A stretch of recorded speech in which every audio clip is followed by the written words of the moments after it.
Goeiemôre vriend en die nuwe kykers, baie welkom.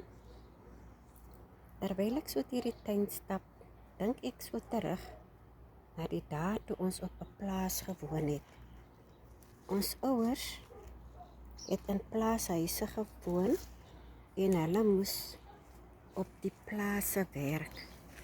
En daar het hulle gebruik gemaak van trekkers, ploë, lorries. En die lorries het ons ook sommer gery na die naaste dorp om inkopies te gaan doen.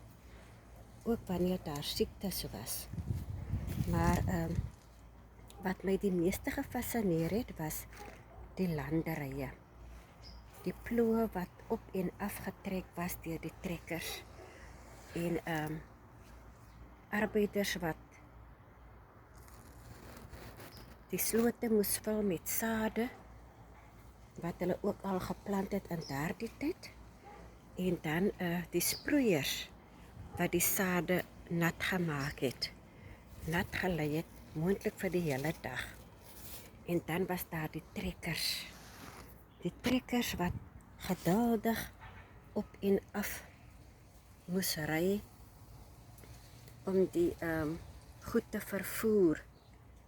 En dan was daar ook die ploë wat geduldig op en af moes ry om die slote te grawe om die groente te plant. Maar vir my as kind was dit so iets wonderliks geweest om te kyk en ek het alles met nuuskierigheid opgehou.